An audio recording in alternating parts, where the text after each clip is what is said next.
네, 이번에는 경상북도로 가보겠습니다. 이철우 지사님 오셨습니다. 어서 오십시오. 예, 반갑습니다. 네, 반갑습니다. 자, 대구 경북 행정 통합 예. 중점적으로 추진하고 계신데요. 추진 방향, 앞으로의 계획 소개해 주시죠. 대한민국은 이제 중앙 집권제와 수도권 집중 때문에 성장의 한계가 왔습니다. 그래서 제가 지방에도 축을 만들어야 된다. 수도권 축 하나로는 1축으로서는 대한민국 한계가 있기 때문에 저는 대구, 경북, 부울경, 충청도, 전라도 4개 축을 더 만들어서 각자 경쟁하는 시대로 가고 이 4개 축이 국제 경쟁을 해야 됩니다. 그러니까 500만 단위쯤 돼야지 국제 경쟁에 나가면 성산이 있습니다. 그래서 500만 되는 나라도 많이 있습니다. 뉴질랜드 이런 나라들. 그래서 그런 나라하고 경쟁도 할 수 있고 그래서 그 축을 만들기 위해서 대구, 경북이 원래 한 동네였습니다. 경상북도 대구시였습니다. 그래서 직할시로 분할이 되었는데 81년도. 그러다 보니까 우리 광주도 분할되고 부산도 분할되고 인천도 되고 대전도 되고 이러다 보니까 너무 광역 자치단체가 너무 많습니다. 그러다 보니 수도권하고 경쟁이 안 됩니다. 그 구심력 자극만 있는 게야. 원심력 서로 땡기는 자극이 있어야 되는데 그래서 대구 경북을 통합하자 이래서 2020년부터 시작했는데 사실은 코로나 때문에 홍보가 제대로 안 돼서 다음 기회에 하자 이래 해가지고 다음 기회에 하다니까 홍준표 시장이 그게 난센스다 안 된다 이래 하다가 또 얼마 전에 5월 달에 와서 그거 해보는 게 좋겠다 이래서 시작을 했는데 약간의 의견 차이가 있습니다. 네. 의견 차이가 있어서 어려움을 조금은 겪고 있는데 결국은 국가 대개조 사업이고 역사적 과업이기 때문에 잘 진행해내야 된다고 생각하고 있습니다. 네, 쉽지 않을 것 같긴 하지만 또 시너지가 있겠죠. 함께하면. 쉽게 되는 것 같으면 지금까지 있었겠습니까? 다들 어렵기 때문에 진통을 겪고 상고가 커야지 옥동자를 놓는다고 했으니까 좀 기다려보시고. 안 돼, 재밌는 비유네요. 예. 또 내년에는 에이픽 정상회의를 개최하는데요. 파급 효과를 좀 극대화하기 위한 전략 어떤 거 생각하고 계실까요? 그래서 이제 에이펙을 우리나라에서 25년대 하는데 어느 도시에서 할 거냐. 인천, 제주, 경주가 경합을 했습니다. 네. 그래서 제가 판단할 때 인천이 숙박시설이 좋다. 제주는 만약에 태풍이 불다면 들어가기 어렵기 때문에 처음부터 좀 어려운 것 같고 그래서 제가 경주가 숙박시설이 좀 부족하더라도 천년고도, 그래 1500년 전에 이미 세계 4대 도시였잖아요. 그리고 노천박물관, 그 자체가 박물관입니다. 이런 모습을 전 세계에 보여주면은 관광 상품으로 이보다 더 좋은 게 있느냐. 또 세계인들이 이목을 끌 수 있는 한류의 원산지 아니냐. 그래서 이런 것들을 보여줄 수 있고 경제에 도움이 되는 경주를 하는 게 좋겠다. 그래서 PT 하는 마지막 날 가서 제가 인천한테 숙박시설이 밀린다 해가지고 바이든이나 푸틴이나 그때는 이제 바이든이 대통령이었으니까 네. 또 기시다나 이런 분들이 잠자러 여기 오느냐. 잠자러 옵니까? 그래서 경주가 이제 채택이 됐는데 네. 어떤 걸 보여줄 거냐. 한류를 보여줘야 됩니다. 한류. 우선에 회의 장소라든지 숙박이라든지 이거는 제가 신라호텔, 롯데호텔 다 가보고 그 A급으로 만들어 드린 게 기본이고 그 잠자리가 부족해가 잠자리 때문에 불편했다 이런 소리는 안 들어야 될 거 아닙니까? 그거는 기본으로 하고 그 다음에 한류를 무슨 보여줄 거냐 이런 거예요.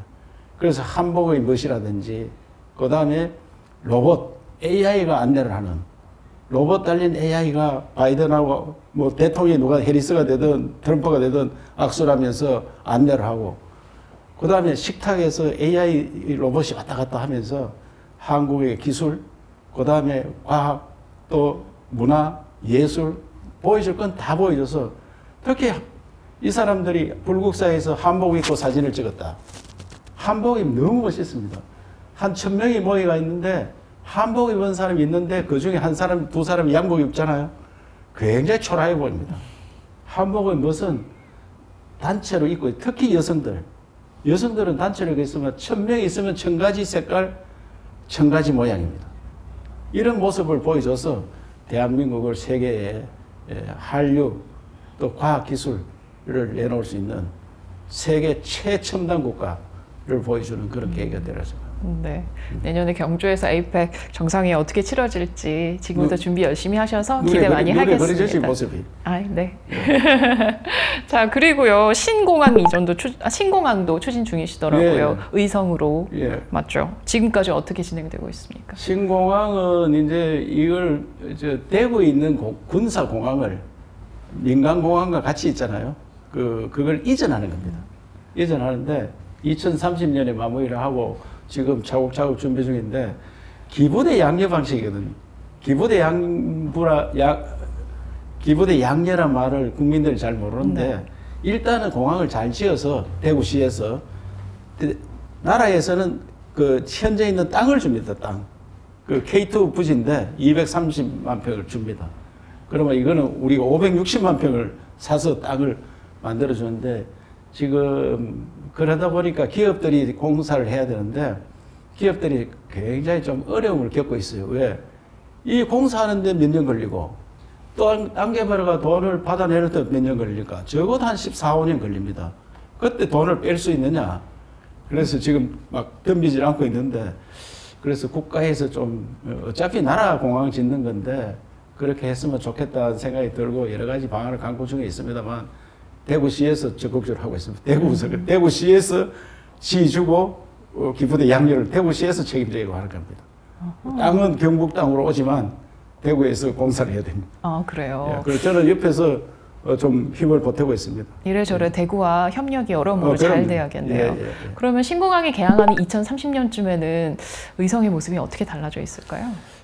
그 천지개벽한다고 봐야 되겠죠. 이제 4차 산업혁명이 2030년부터 진행된다고 보거든요. 그 4차 산업혁명이 뭐냐? 그것은 사람 대신에 기계가 일을 합니다. 그럼 사람이 무슨 일을 해야 되느냐? 사람. 아이디어 산업. 기계를 어떻게 잘 부릴 수 있느냐? 이게. 기계를 어떻게 잘 일을 하도록 만드는 아이디어. 아이디어 산업이 최고 산업이에요.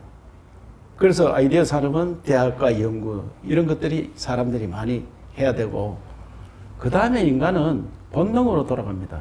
본능이 뭐냐? 먹고 놀고 즐기는겁니다. 먹고 놀고 즐기는. 그래 문화, 예술, 관광, 음식, 뭐 의료, 교육 이거는 뭐 기본이고. 그러면 그 지역의 관광 자원이 공항에서 전 세계인들이 몰려들면은 경북 지역이 아까도 경주가 노천 박물관을 했는데 경북 지역이 노천 관광 자원 그대로입니다. 동해안, 그것도 낙동강, 그것도 농촌은 농촌대로, 도시는 도시대로. 구미전자공단, 포항제철도 구경할 사람들 많이 있고요.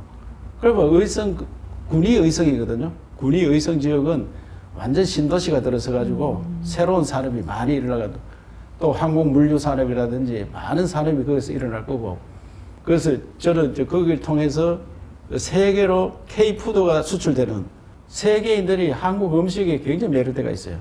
한국 음식 수출하는 농산물 수출 통로 또 뭐 구미 전자단지에 나오는 반도체라든지 이 수출길이 열릴 거고 관광객이 몰려올 거고 그러면 그게 도시가 막 인천이 저렇게 발전하는 거 보세요.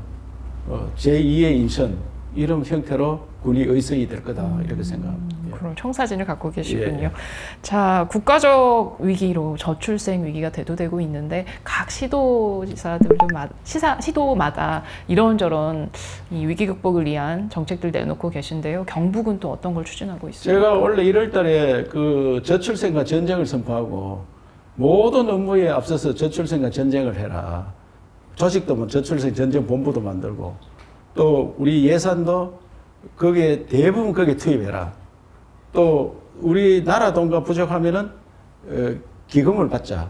이래서 기금 받는 것도 만들었습니다. 이 보는 분들이 060-700-1988 이걸 한번 누르시면 만 원이 기부가 됩니다. 전화 한 통화에. 그래서 이 기부 운동도 해서 이제는 아기를 놓으면은 부모가 키우는 게 제일 좋고 부모가 키울 입장이 안 되잖아요.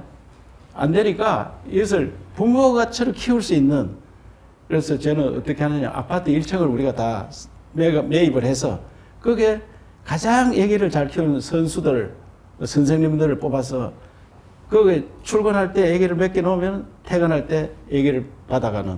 그래서 안심하고 키울 수 있는. 그리고 초등학생들도 거기 와서 놀 수 있는.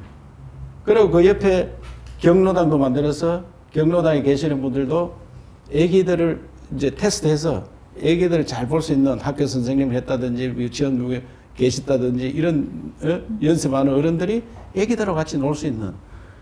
심지어 저는 전업주부가 혼자 아기 키우는 것도 힘들어 하거든요. 당연하죠. 너무 힘들어요, 애기, 요새 젊은이들은. 그래서 전업주부도 내가 너무 힘든다. 일찍에 가면 애기 잘 봐준다. 일찍에 가서 놀고 나는 카톡하고 놀아도 와 있는 시간만큼 수당 주겠다. 뭐 일하는 수당만큼은 안 드리지만 한 반 정도 드리면은 내가 2시간 놀고 나면 내 통장에 10,000원이 딱 찍혀 있다. 그러면 이웃집에 전업주부가 아닌 그 일하는 주부, 아버지, 아빠는 엄마가 옆에 누군가 아빠, 엄마, 요새는 또 주부가 꼭 전업주부가 아니고 아빠도 볼 수 있으니까 그거 내려가 있으면 이웃집에 전화해 볼까 합니까? 우리 애가 잘 놀더나. 그러면 엄마, 아빠가 엄청 친해지는 거예요. 그렇죠. 연대감도 그 생기고요. 공동체가 살아납니다. 또 이웃집 할머니가 그 와서 봐주잖아요. 그뭐 이 집에 몇 호집에 누가 아들이다. 내가 배가 갑자기 배를 한번 쓰다듬어 줬다. 할머니가 배 쓰다듬어 주는 게 의사입니다, 이게. 굉장히 안심되게 키울 수 있습니다. 그래서 돈이 많이 듭니다. 그래서 이런 체제를 해서 마음 놓고 아기를 키울 수 있는 그런 나라 만들어야 되지. 돈 100만 원 준다 해가 아기 못 키웁니다. 자기 집에 아기를 볼 수 있는 사람, 지금 필리핀 이모들이 온다는데 그 이모 100만 원가 되겠습니까? 안 됩니다. 안 되고 그걸 또 돈을 많이 줘도 안심하게 키울 수 있어요. 안심하게. 그래서 저는 대한민국이 아기 키우는 육아 천국을 만들어야 된다. 그래야 누구든지 아기 놓으면은 자기가 키우고 싶으면 자기가 키울 수 있도록 해주고 아니면 그거 가서 맡겨놓으면 다 키울 수 있도록 저출산과 전쟁 선포에서 가장 우선순위 사업을 하고 이것을 저출산 고령화 위원회에서 우리한테 많이 배우고 가고 있어요. 어떻게 해야 된다. 지금 나라에서 하는 건 너무 형식적으로 했다. 어떻게 하면은 저출산 고령화 위원회 만드는 지가 벌써 20년이 다 됐는데 무슨 효과가 있었나 이게. 그래서 거기 조직도 새롭게 만들어야 되고 우리처럼 이렇게 안심하고 안전하게 키울 수 있는 그런 체제로 가야 된다 이렇게 생각합니다. 알겠습니다. 그 전쟁에서 꼭 승리하셨으면 좋겠네요. 전쟁이 반드시 승리해야 되죠. 알겠습니다. 여기까지 듣겠습니다. 고맙습니다. 예.